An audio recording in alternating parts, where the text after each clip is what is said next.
10 seconds remaining. 5 seconds remaining.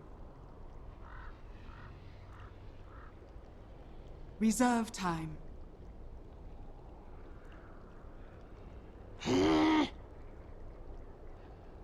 Radiant team ban.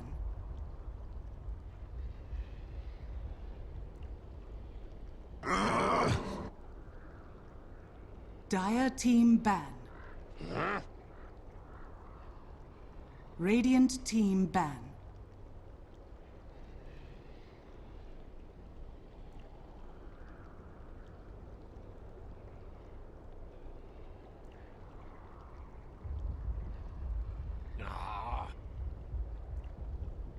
Dire team pick. Radiant team pick.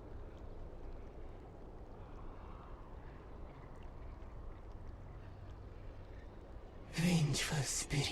Outworld Devourer. Dire team pick. There we go. Good morning and hello, as I have a little issue there with my brain and my fingers actually pressing buttons. But welcome, ESL Southeast Station qualifiers for ESL One Manila. Of course, we're heading into the draft in first departure and the Mongolz. It's going to be game number 1 of this best of 3 between these two teams, and well, it should be an absolute cracker. As I welcome in my co-caster, Heen. What do you know about these two teams? Hey, first of all, hey Durga. Audio is off to a great start. That's sarcasm? No. There's a bit of a buzz, but other than that, yeah, I hear you just very clear. Excellent. But as to your question, First Departure, obviously a well-known team in the CA. They're not quite the top tier, but they've been around for a hell of a long time. And Miracle, their star player and captain. I think most people who've been following the CE scene are quite familiar with them. Their roster has been pretty stable, despite their, Dire team. they expect more. I think every competitive team, they want to go more. And I've seen some tweets from Miracle saying he really wants to tend the LAN, but hasn't been able to do so. This team doesn't really need an introduction. I think a lot of people are wondering who Mongolz are. We've played them a few times. It might be once or twice, but one of them was in a tournament in the Philippines. It was a nationality-based tournament, so like some of the teams that originally have mixed nationalities, like let's say a combination of Malaysians and Singaporeans, they had to alter their roster to participate in that tournament. So in that tournament, we played Mongolz in the first series, and they beat us. We were kind of a bit cocky. We thought, we haven't really faced a team from Mongolia before. How strong could they be? And just fair and square, we got beat. Was this not? Didn't you play them at IESF as well? Yeah, IESF. In Azerbaijan. Yeah. Yeah. And we started off the tournament really bad. We went on to win the tournament. Just casual bragging. One of our few tournament wins outside of Korea. But yeah, they were very good, and we scrimmed them, I think, once or twice after that, and for sure it wasn't a fluke that they beat us in the match. And these guys are good. They're not like super good, but it might be because just the same way as the Koreans are somewhat, like, I wouldn't say isolated, but they have like their own region, right? I think the Mongolians have like a similar issue where they might not feel truly connected to the full region, so they don't. So compared to how little they're known, they are very good. That's the all thing. I have like to say about for them, playing from Mongolia, playing into China, playing into Europe, playing into Southeast Asia, it's all relatively difficult. I think we talked to them at IESF. Was that November 2 years ago? Jeez, that was a long time ago. But yeah, they said that they basically get like 250 ping to Europe, they get like 250 ping over to China, and Southeast Asia is kind of the one where they're like, well, we get a similar ping, the region is nicer, we just play in SEA and see how we do there. But I agree, they shocked and surprised us at IESF because we had no idea who they were. They were just like, oh, a Mongolian team, that's cool, I guess. and they came 5 out and they actually seconds played Dota remaining. 2, you know?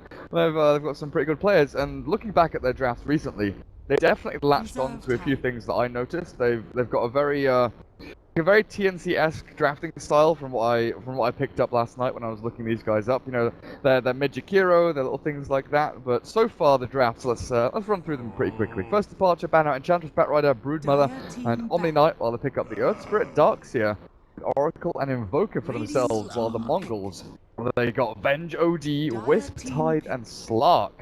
They banned out Faceless Void, Lone Druid, Spectre, and Juggernaut, and first departure, their 5th final pick, their one-roll hero. I mean, we're down to the last pick now. Just give me your prediction for their last one. I was gonna say Spectre, but banned. Might be an okay spend game, but never mind. PA. Because any BKB carrier is gonna have an okay time. Like, as long as you don't hext, or let's say you're in a defensive position, you want to get out. The only thing to stop it is the swap from Venge and maybe an Abyssal Blade on Slark later on. But something I think you should play against the OD, you generally want at least one core that threatens the OD pretty well. I mean, Ursa is a classic example. The PA is gonna... It's not the greatest because BKB is surprisingly very good against PA. You can't Blink Strike, you can't use your Stifling Daggers, so that might mean OD doesn't care too much about the PA for the time 10 being. seconds remaining. But yeah, I think Mongol's draft is kind of interesting 5 because you seconds don't really remaining. see these combination of heroes together. Like when you see a Wisp, you usually see like a Batrider or some kind of catch hero, not like a Tidehunter. And the cores are kind of Wisp OD, Wisp Slark, not the most common sight, you know. And usually this Oracle is, paired up with a Death Prophet or something like that, but I can see the merits here of Phantom Assassin plus that False Promise from Lobby. You jump in, you crit, you heal yourself up. That lifesteal on Phantom Assassin, and Miracle should have a decent time. It is one of his heroes, we think about Miracle, and usually Naga is the initial hero that comes to mind, but his Slark, his Phantom Assassin, they're also heroes that kind of allowed him to rise to fame and popularity. But let's just take a quick look. So, laning stage. All likely than not, it's going to be the OD mid, maybe with the Wisp partnered up with him, controlling those rooms and giving Retribution a nicer time, while Sanka and Arian Bolo down to bottom lane with the Slark and Vengeful Spirit, and Masquerade should be the off-lane Tidehunter, all on his lonesome. Over on first departure, what do we have? We've got Cal, he keeps changing his name between the two. Sometimes he capitalizes the L at the end, sometimes he changes it to an I. They're two different players, huh? Oh, they're two different players. Are you serious? Yeah, Cal's the guy who always plays off lane, and Kai's the forward. They have like other aliases that are more unique, but I guess they're like BFFs. Like, they want to be some kind of like twin brother or something. But yeah, they're two different players, and Of course, Cal's on the docks here. My brain hasn't woken up yet. So, that's on me. Miracle, PA, of course, Lobby on the Oracle, Cal Darks here, Kai, Earth Spirit, Molosan on the Invoker. So, what is... first off, we saw Moody actually standing in for Miracle the other day, and that was pretty interesting for FD. Hopefully with Miracle back, they'll perform a little bit better. What's Kai's usual name, then?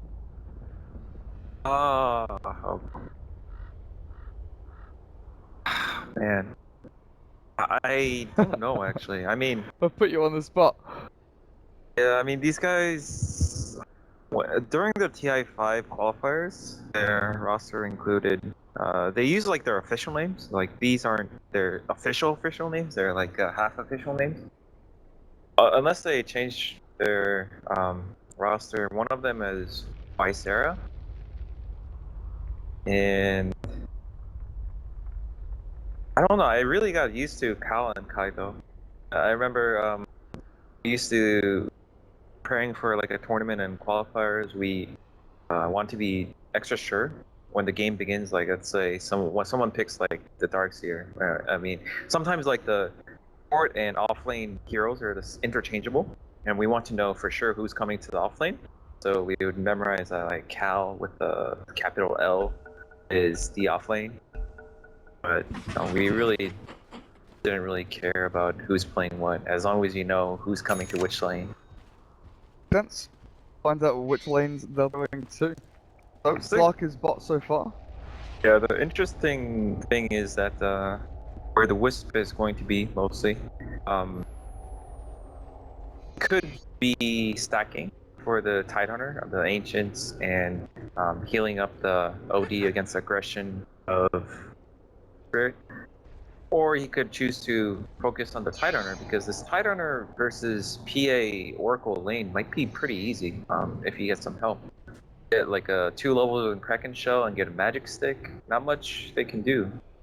Earth Spirit contributing. Definitely looks like they're going to be setting up for some No stacks. Venge?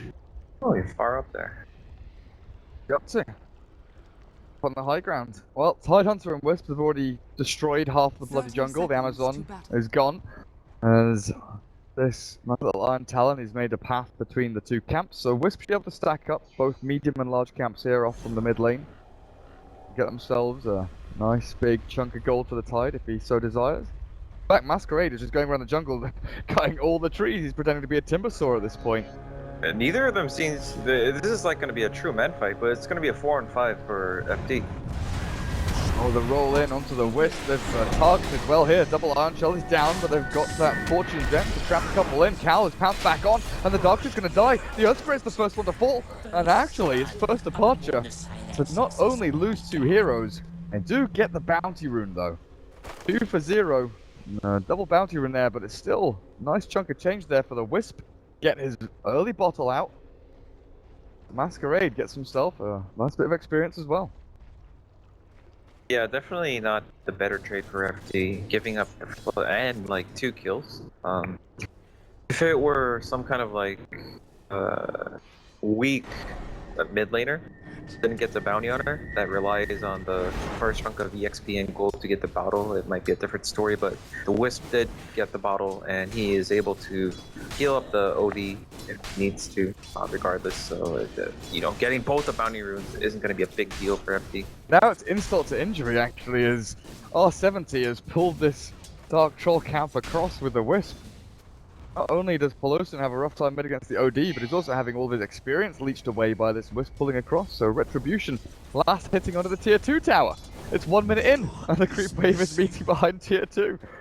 Spirit's going to try his best. Kai will have to try and roll in and maybe look for a kill onto Retribution, but it's not going to be the easiest thing here as R70 does come through to heal up the OD. He's pretty much back to full already. Let's have a look at these other lanes though. So Miracle on this PA, Luffy on the Oracle, they're alone up at top for now because Masquerade is actually full-time jungling so far. Yeah, I'm not sure how I feel about this. Him jungling is just completely conceding a lane, and I felt like Iron Talon is not that bad of a, what do you call it, a laning item for Tidehunter, especially because, you know, most offlaners, they want the...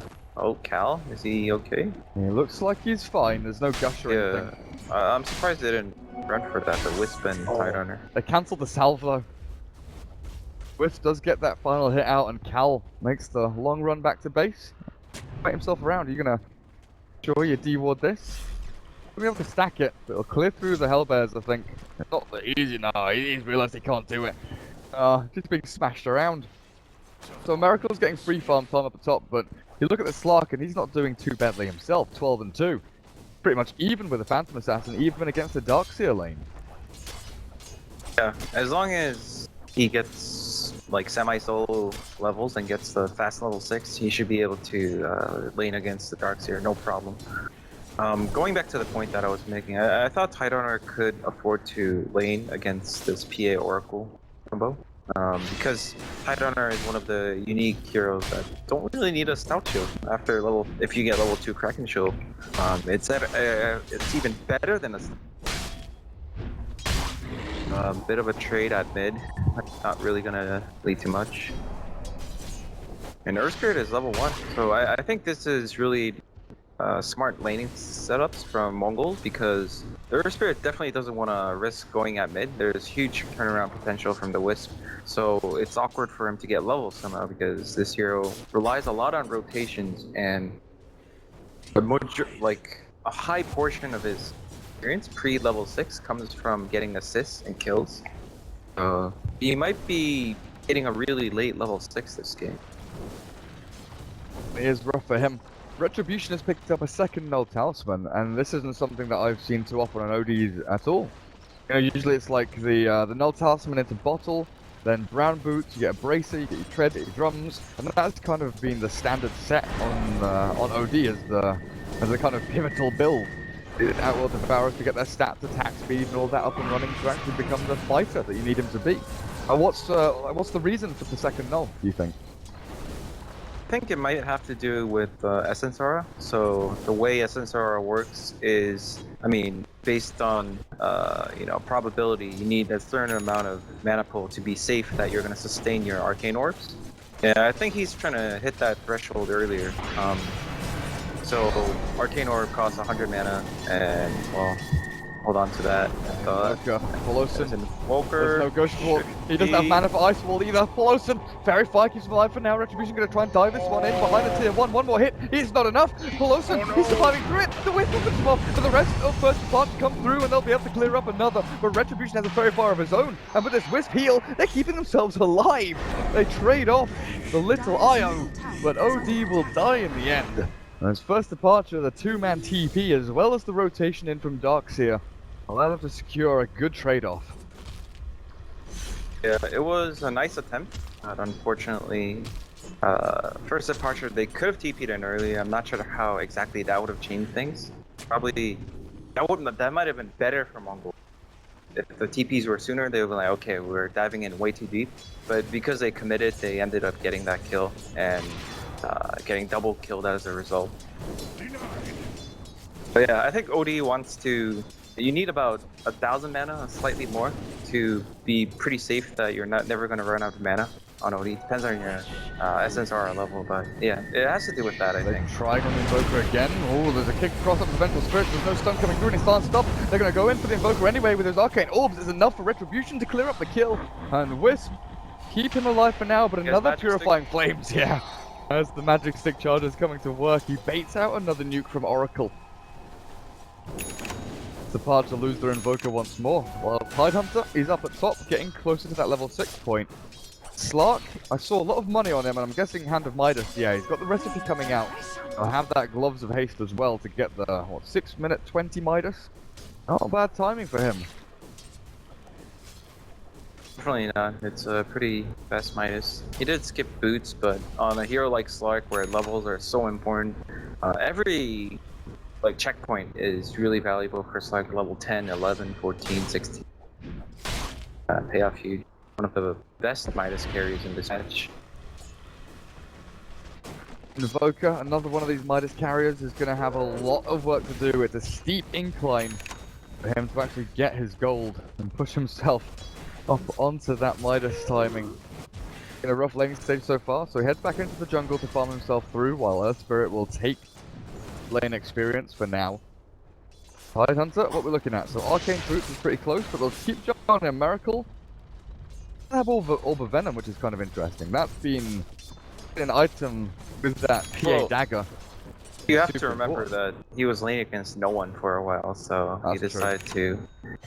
He's gonna get really fast 6 slot, like the early game 6 slot, so no slot for Venom Orb. I'm surprised that Mongolz haven't stacked the Ancients more, because not only does it benefit the Tidehunter, but it does so the Wisp as well. The Wisp might have been think too much as like that kind of semi roaming, like bounty hunter-esque role. That has its own merits, but I think a few stacks here and there. That was the first stack that they attempted on the Ancients, and they're not doing it now. It used to be one of those things we used to watch replays and be like, come on, we have to be more disciplined about Ancient stack. These are huge. And just now, I think the Wisp could have stacked the Ancients. You're creating like 200 gold and a chunk of the XP value every time you do it. No reason not to. Getting that level 6 for the Wisp is pretty damn important. Gonna try and this Tidehunter and Venge, I'm not sure who they find, because these two definitely cannot kill the Invoker. Yeah, it's an interesting it was really awkward from them. Because, like, they had it all planned out as well. They moved across to this large camp, they got level 6 on the tide, and then they smoked here. And they kind of, they kind of wandered around in the river from the top lane, but find anyone just yet. Bottom lane, Slark.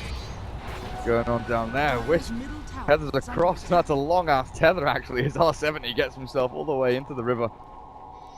Slark, himself out of dodge. With Earth Spirit and Darks here, comboing up nicely with their wall and iron shells. Bring down the slippery little fish. Still seeing this Invoker though, farming through in the jungle, stacking up camps for himself. OD has been given the lane mid Dire's middle tower is under attack. past couple of minutes though, and he's got his drums completed. This is going to be an absolute monstrous Outworld Devourer that's going to be really difficult to handle. Especially when, Slark doesn't necessarily need this Wisp to keep him healed up, right? You've got Shadow Dance, you're going to have like a Shadow Blade or something soon. This OD is going to have the full healing power of that Wisp behind him. Yeah, I think the more ideal target this game is the OD for Wisp to tether. Because Slark, it's hard to keep up with Slark, right? He's gonna move around so much, blink out here, pounce there. You might unintentionally break the tether. So having 2 mobile heroes is better than having like 1 super mobile hero. Oh, they're not contesting Invoker in the jungle, so he's actually farming himself up pretty decently. Net worth sitting at 2.7k. After being crushed in lane so handily, it's breath of fresh air for bo3 to just get a couple of minutes to himself and get some gold. Full is on top of a haste rune, and this is something that you have seen. I know it's coming. But going to be the Wisp that picks it up and fills his bottle. Waiting though for this Titan to actually go and utilize this Ravage. He's been patiently farming and getting himself up into this mech timing though. Stress Arcanes. I wonder if they're going to go for another smoke. There's one in the stash here for the Vengeful. Mongolz, they kind of feel that First Departure are up to something, right? Because there's Darkseer, Earth Spirit off the map. Oracle sitting mid, there's no Invoker showing. Slark is very, very worried about what's going to hit him. Yeah, it's kind of funny that the FD for now seem to have no intention of making aggressive moves, but still the off-map presence is playing a role on the Slark. And still, I think Mongolz, the thing I pointed the most is the lack of ancient stacks, especially because Avenge and Wisp are off to a slow start. And Wisp concentrated on stacking these, but ancients are far more efficient. Like, the Tide doesn't really care if it's ancients or neutrals in terms of killing them. And then you could leave that to the OD or Slark, who are also great at clearing neutrals, but have no way of clearing ancients. Especially when the tempo of the game has slowed down so significantly. The first, 6 minutes, there was just like kills and roaming and looking for openings on lanes. But the past 4 or 5 minutes, really happened on these lanes. You've seen Vengeful Spirit and Wisp really not accomplish anything at all. They've been kind of wandering around, waiting for something to happen. So I'm in full agreement. They definitely could have utilized their time a little more efficiently. While First Departure, it's like the opposite, right?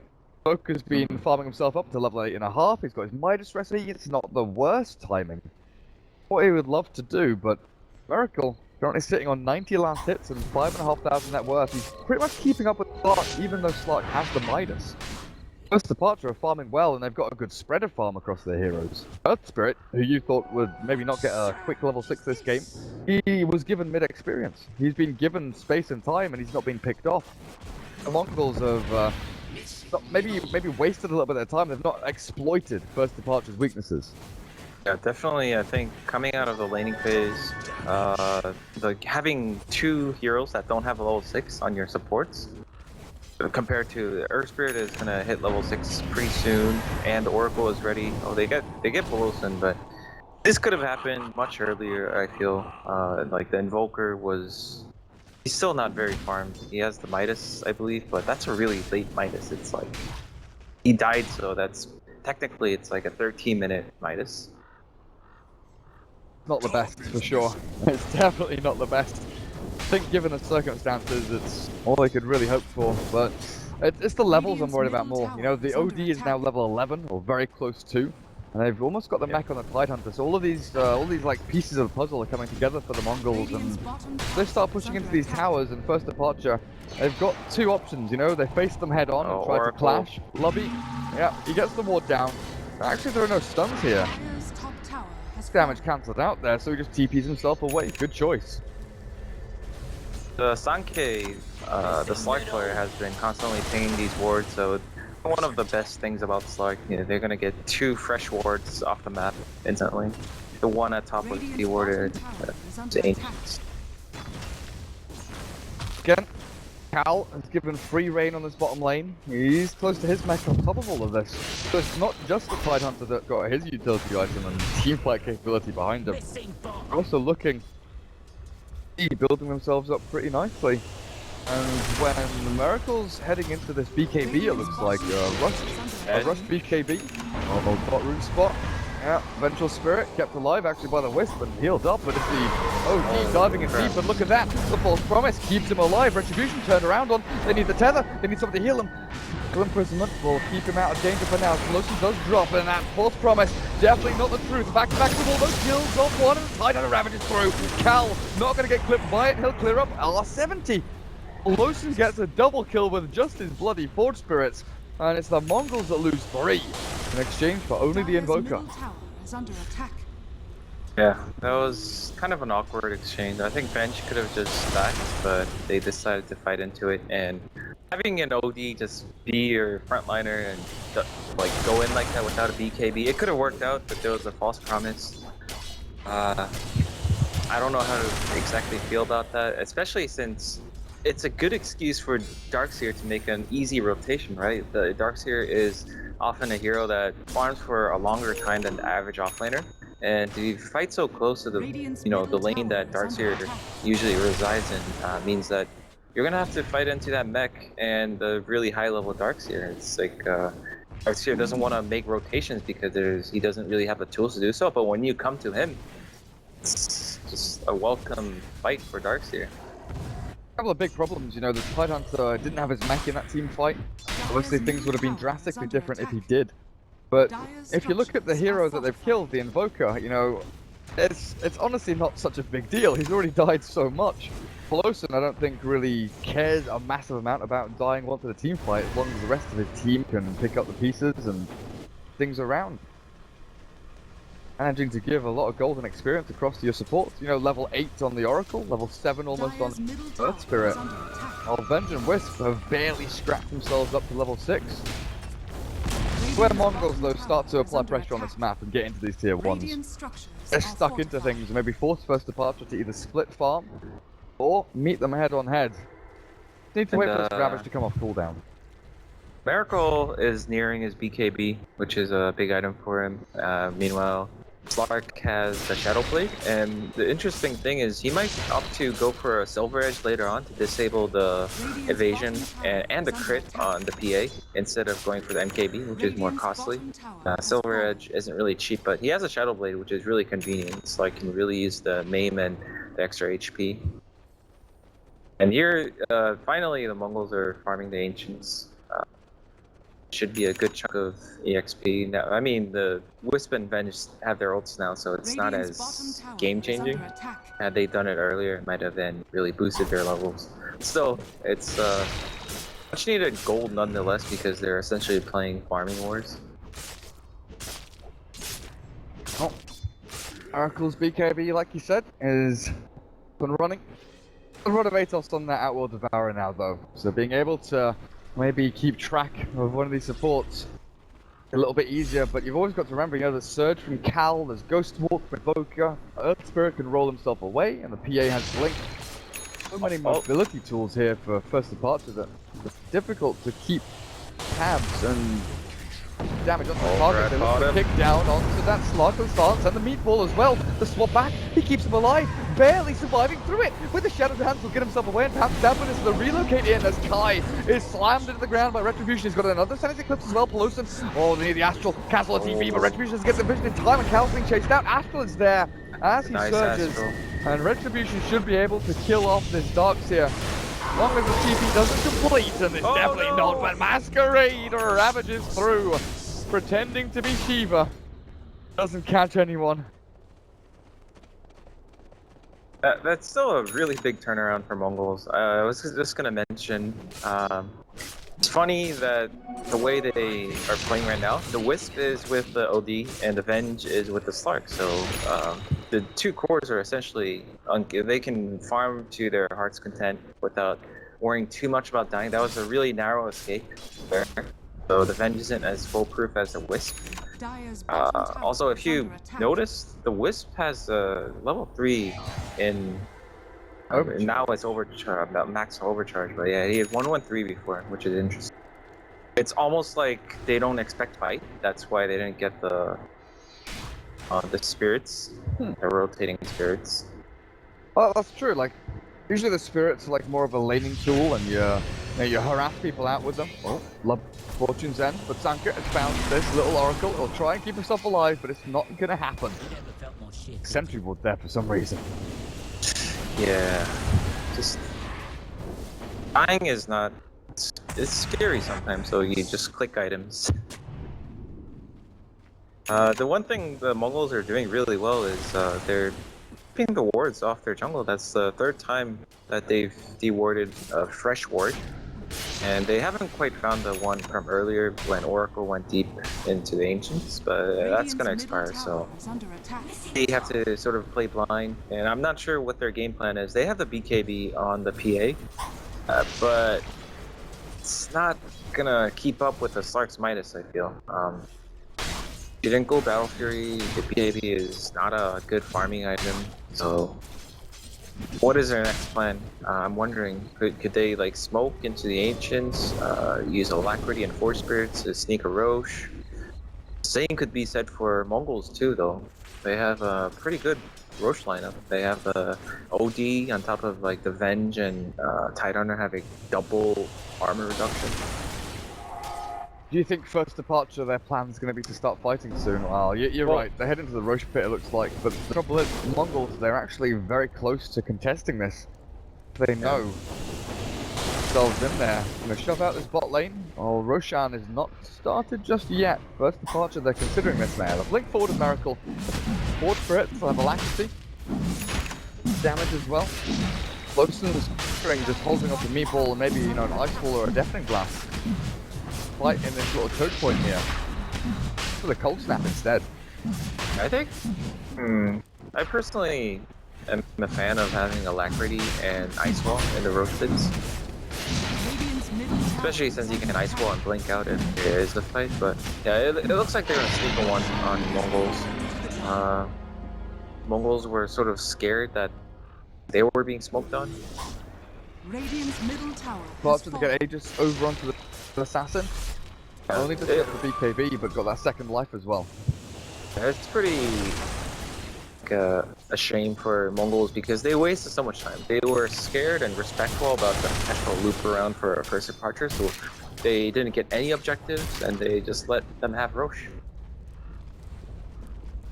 And look at Slark's items. He is gonna go for that Silver Edge. Nice. I'm not sure if that's the choice though, because at this point, PA is like not that like important to kill. Like killing the Invoker is still more impactful. He went for S and Y. I believe. Finished off Stanton, yeah. Oh, okay. I mean, he can go back and disassemble these into, Mantis and Silver Edge. Definitely. I guess S and Y now, if he wants to try and pick people off, it's going to be the Invoker, like you're saying, maybe one of the supports on the back end, or even the Darts here. Tanking up and having those stats is going to be pretty damn nice, and he's going to try and jump himself in now, but they go in with a meatball, deafening blast, and catch the Vengeful Spirit with a crit out from Miracle to clear him up, but it's at the back end where the OD, he's actually pounding into Lovely, but good damage, catches through this spot, and back into the wall. Cal, the Eclipse, turns it back around, onto the attack is cleared up, a couple with a third taken down by Retribution. This Outworld Devourer is absolutely wrecking face. And Miracle. He doesn't have a TP, he can't even BKB TP out. Oh man, boy. He can try and BKB Blink, but it's going to be a long old journey to run himself away. He's looking for the kill for the Wisp, but look at that, the tether back, and Retribution chases him down. Miracle is on the long run out, he's got Blink Strike up and 14 stick charges. But with a change to that Rod of Atos, giving the 40% accuracy now, getting through with the evasion of the Phantom Assassin. Definitely worthwhile pickup for the OD. Yeah, a very nice play by Mongolz. I was actually quite surprised that after losing the Venge like that, they, usually when you lose a player for free, you have second thoughts about taking a fight right after, but these guys were pretty confident. It kind of reminds me of the time that we lost to them. They were really just like, they went ham on us. Up to battle, and they're going to battle some more. Like, all retribution, the back and back, but Kai, he's in so much trouble. Cal, his brother, also in a ton of danger. And with the astral forward, who's been caught? Who is this? It's Lobby! Courier dies in the midst of all of that, and again, 3 heroes die for nothing. Yeah, I think within the span of 2 minutes, until first Imposter got the Roche. That was a big, I mean, they were losing slightly at that point, but that Roche made it pretty okay. And then that fight at bottom happened, and these pickoffs happened, and losing the tier 2, losing the courier, this game has quickly taken a swing. And I'd say first departure, they have to come up with some more creative ways to come back against this game and even out the playing field, because in a straight up fight, I doubt that the fights are going to go any better, especially because like these cores made so much money now. OD has the Moon Shard. I think he's gonna get a pretty quick BKB at this rate, and Slark, he has so many items to choose for. He can go for a Scotty on top of the Sergeant Yasha and just go a lot of stats, or you could go for a BKB, Asher, a Silver Edge. But it's kind of like you're saying, the Phantom Assassin's optimization here with the BKB. Not the best at split pushing, not the best at farming, so keeping up with the Slark and OD is so bloody difficult. The BKB was kind of an early the game. Smoke broke. Yeah, he's pinging it. They know they're there. Link up onto high ground. Slark can kill the Oracle, but it's a 2-man Ravage. Melosin, see you, buddy. Just obliterated. 3 heroes from first departure cease to exist on this map. The Mongols. Can they push high ground off this? I think it's too early into the game, and the waves are not pushed out enough for them to go high ground. I mean, it looks like they are, but I mean, Invoker in 25-ish seconds. The Darkseer is still there. I suppose they're so strong that even without the OD and tight ults, they feel like they can take it, but obviously their heroes are not the best at taking it. Oh. Slark, even with only 4 Essence Shifts stacked up, he's hammering away at this tier 3. Got the attack speed from the Wisp as well. They'll take the tower and actually retreat themselves away. They don't want to be dealing with Boca, Darkseer, vacuum combinations. Meantime, Miracle's Phantom Assassin was alone down the bottom lane. He does have a TP this time. Will retreat out to safety. Yeah, that was the right call. Sometimes it's really hard for me to make the see like your limits, because sometimes it's easier actually in the game to feel it when you're to feel it. But yeah, I think that I thought definitely the racks might stretching it too far. That might be throwing the game eventually, because you're fight too long, too deep, it's too close to their base. But getting that tier 3 was a very nice call. It means that the next time they wipe or semi-wipe first departure, they're gonna have a really good shot at least forcing buybacks and getting that Brax so early into the game. Well, it's going to be a Monkey King bar for the Slark, so not the Silver Edge. While Miracle is going back for a Battle Fury. Yeah, this is a pretty common way. I think Kyo used to go like this. I mentioned Kyo only because he's one of the he plays a lot of players. PA on competitive, right? Yeah. So he wanted to go Battle Fury a long time ago, but he himself decided, oh man, this build is too greedy. I have to go BKB into Battle Fury instead of vice versa. The difference is that Miracle chose to go for the Helm of Dom, but that's probably because he's a safe. He'll usually play the mid PA, and you get the BKB so your team doesn't get run over mid game. But they kind of did. But either way, you win the mid game, and then you get Battle Fury, and you secure the easy farm, and then you go high ground with full slot. Or in this case, You don't seem to be able to fight them anyway, so might as well get the Battle Fury. It's like either way you get the Battle Fury for different reasons, but come to the same conclusion far more. Oh, Atwell Devourer has finished that BKB up and now tied with a blink and close to getting that Shiver's Guard. The Mystic Staff is purchased. Voker, on the other hand, over on First Departure, his Aghanim Scepter finally complete. So this is a kind of a stepping stone here. This is where First Departure start to think, right, getting the pieces together, we're no longer crumbling and being torn apart at the seams. They've allowed us time to farm and maybe recuperate a little. Tier 2 is still standing, which, they probably can't just hardcore commit and push into. They're just keeping their warding up, making sure they see... Oh, well, not much longer. This Slark has done such a great job at running himself around to spot out any of these observer wards that FD have been placing out. So now the map is pretty dark for them outside these creep waves. Bot tier 3, there's a creep wave there with a catapult, and Voker is shoving mid tier 2. Just a case of stick in the enemy jungle and try and farm up as much as you can, while Cal up at top actually looks towards cutting this wave. Dire's top tower has fallen. Or not. He's twice about it. The rest of the Mongols have backed themselves off from top lane, and Cal a little bit worried about what's going to poke its head around the corner for them. I think the next Roshan in about a minute's time is going to be a big team fight that we'll be looking for between these two teams, as First Departure need the Aegis on Miracle to give themselves, or even the Invoker to give themselves a fighting chance in the upcoming battles and skirmishes, while the Mongols having Aegis on the Slark or the OD, it's like that consolidation, it's the high ground push potential just to allow them to win the game. Yeah, I think the focus for the next 2 minutes is going to be the Rosh. I mean, the Rosh is going to spawn pretty soon. This time, I bet Mongols are going to be more conscious about having vision around the Rosh pit and checking it every few seconds to make sure. Okay, the first Rosh is like, you can see it getting stolen a few times. It's hard to predict. But the second time, it definitely shouldn't be the case because it's going to spawn. It's not always there. Oh, Lawson. They have reveal on them. I don't think they do. There are no sentries. I think Tidehunter has to think about getting himself a gem. I mean, Slark knows he's there, but not much he can do. Well, he tries.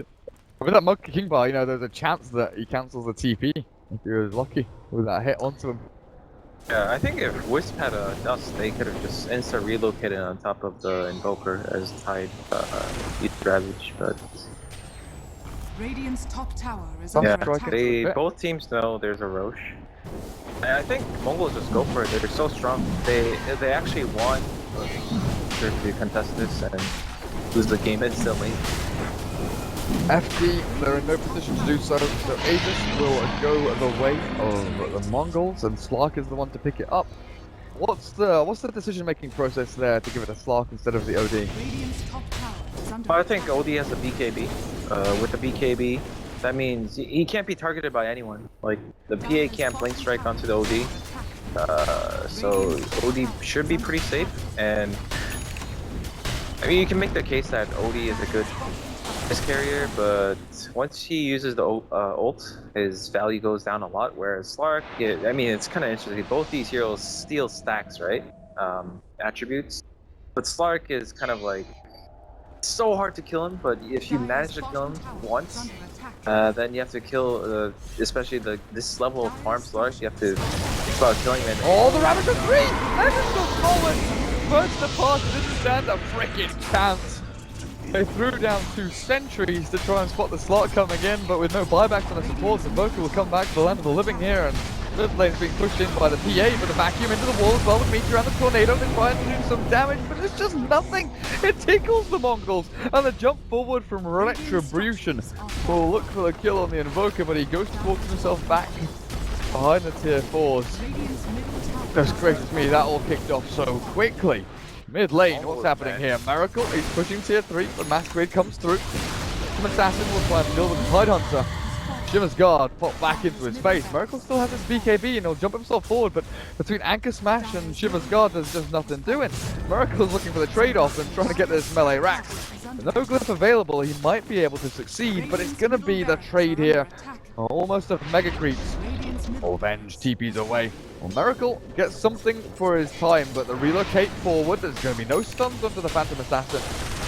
Gets the melee, keeping her life safe as well. And I guess the fact that she couldn't really fight at bot or mid, it's something. It's something. Yeah, it's better than nothing, but I mean, Mongolz are just fine and happy with that trade. I think what First Qualifier failed to realize is that they have no chance of team fighting when Mongolz are ready. So they had to somehow be ready. They want to win the game, right? It's not like, oh, we're losing, we shouldn't fight them. You can't just delay and procrastinate forever. The one thing they could have done is maybe jump Mongolz as they were climbing high ground. Yeah, like there's a high chance you're gonna lose, but either way, if you don't fight them, you're gonna take your racks like they just did. So they could have like vacuumed into. They need the Earth Spirit stun to connect vacuum to disable the BKBs. Then you drop the Invoker combo on top of that. They had to try something, but they didn't. They got triple killed inside their base because Mongolz for sure knew. How can they already can Dire's top tower destroy First Departure in a 5-on-5, but without the PA there. Yeah, PA has that massive, but I'm not sure it's gonna really do much. It doesn't really. OD is good at killing those illusions, and then you have the Tidehunter with both Shivas and Ravage. Rough stuff, and with the Ravage backup as well. Sandy's Eclipse is available. The only ulti not here for the Mongolz is that Shadow Dance. Yeah, but he has the Aegis, so I think Mongolz just go in and just destroy First Departure. They only got it for like a minute and 10 seconds or something, so I think it's time to use it up as that EMP is thrown. The vacuum back with the Ravage is there, back on the Kalakai, and they're both demolished. The Retribution turns back on the Miracle. The crit comes through and he kills off the OD. This is the RNG time for Miracle, turning back around onto the slot, he's healing himself up through the whip as well, and Miracle chases his target, but it's over. The false promise pops his life, will buy back to come into the battle again, but Kai, he's got his ulti down onto them all. And it's going to be Slug. The only hero remaining. Shadow Dance is ready. We can potentially just run away from this one, but he wants to fight apparently. He's jumping himself through with all the Shadow Blade, and Shadow Dance is there. But it's the Wisp coming back into this with a buyback and relocate dead again. Masanke, look at the Slug go. He's got 12 stacks up looking for more. The Blake not available for the PA as he's just demolished again by this Slug. Beyond godlike, 11, 0, and 8. And with no buyback available for Miracle's Phantom Assassin, Poloton and Lubby, they are the last ones remaining to try and defend their base. Pushing him back, Sunstrike, oh barely, scratches past with a Shadow Blade forward, Lubby. 2 hits, 3 hits, Lubby nearly dies straight up. The Slugs, scratchy little blade. Don't get the racks though. First Departure technically hold.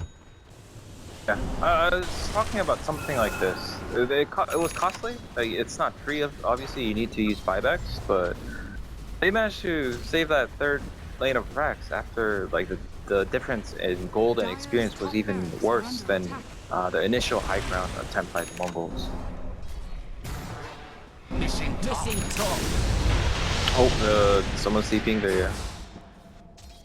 Dark wants to go back in. There are 2 sentries here watching his every movement though. The cold snap through, he'll realize this. Move himself all the way back. Wards being spammed out everywhere. Sanke, he really wants these racks. Fate's Edict is then purged off.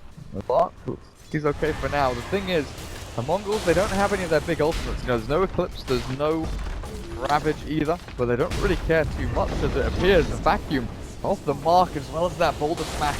Kai and Cal not pairing up too well there, and with no, there is the glyph. Oh, use it now, but flick forward, Retribution, 1, 2, 3, 4, Kai nearly dead, but it's gonna be Poloton that throws his combo down with the Retribution without doing any damage to him.